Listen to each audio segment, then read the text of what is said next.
et invité de ce jour-là, Jean-Christophe Lagarde, président de l'UDI. Merci encore d'avoir accepté notre invitation. Alors vous arrivez à un moment où il y a de grosses dissensions à droite. Vous attendez à voir le camp loyaliste autant divisé? D'une certaine façon, oui, parce que le calendrier le calendrier politique de la Nouvelle-Calédonie est infernal. Il y a le 4 novembre le référendum et derrière les provinciales. Et manifestement, il y a des gens qui sont en train d'enjamber le référendum pour préparer les provinciales. Et donc ça crée une explosion de façon assez incompréhensible en réalité, parce que j'entendais, et j'ai passé 5 jours ici à rencontrer les différentes forces politiques, mais aussi des gens dans la société civile. Quel est le sujet ? Le Premier ministre a proposé qu'avant le référendum, il puisse y avoir un dialogue, pas une négociation, un dialogue. Et il y a aujourd'hui une partie des responsables loyalistes qui disent nous on veut plus dialoguer. Je trouve ça regrettable, pour tout vous dire, parce que le dialogue, ça ne veut pas dire qu'on est d'accord.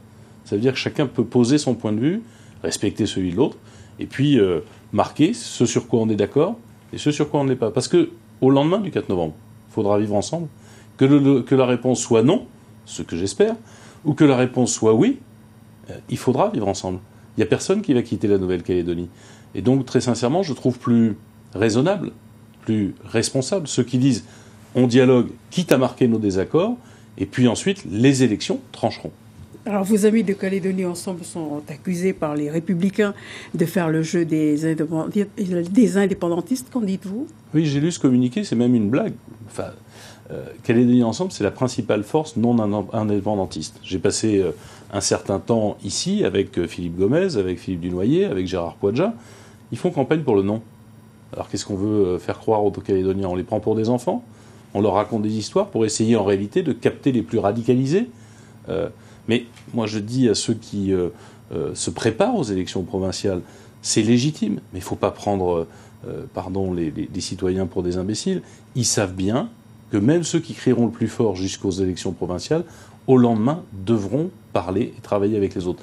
Et le mieux, c'est sans doute de le faire aujourd'hui, parce que ça évite les incompréhensions, parce que ça permet de marquer les positions, et ça permet aux électeurs de faire un choix dans la clarté. J'entendais un non massif, mais massif, c'est les électeurs qui vont décider.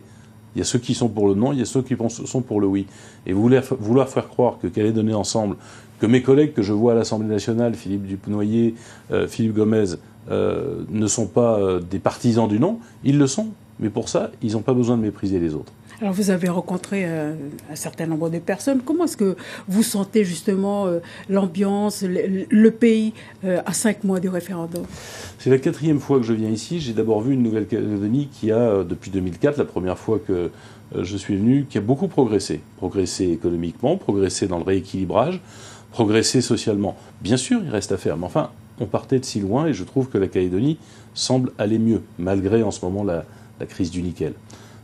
Sur le plan politique aussi. Des gens qui avaient du mal à se parler, en fait, depuis 30 ans, ils travaillent ensemble, et donc, ils arrivent à se parler. Et au-delà du côté théâtral, un peu artificiel de ce qu'on vient d'évoquer, tous les acteurs nous ont dit que, évidemment, il faudrait se parler au lendemain du référendum et essayer de construire ensemble. En vérité, souvent, ils pensent après les provinciales, parce que chaque parti les plus raisonnables vont se faire attaquer par les plus radicaux. Bon.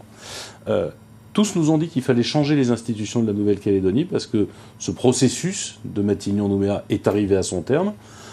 Et finalement, tous nous ont dit que, et surtout dans la société civile, ils craignaient peu des incidents parce qu'il faut que ce référendum se passe bien, soit incontestable et que derrière, on enclenche une nouvelle étape de la vie de la Nouvelle-Calédonie, je l'espère, au sein de la République. Très rapidement, M. Lagarde, quelle campagne allez-vous relayer en métropole ? Alors nous, c'est pas à nous de faire campagne en métropole, c'est aux Calédoniens de décider de leur avenir. Mais moi, je vais surtout relayer une chose. Il ne faut pas que la Calédonie devienne un sujet de débat national. Parce qu'il y a beaucoup de gens qui ne connaissent pas ce formidable territoire et qui pourraient y dire des grosses bêtises. Il y a déjà des bêtises qui seront dites sans doute pendant les campagnes électorales locales, c'est pas la peine qu'on en rajoute au niveau national.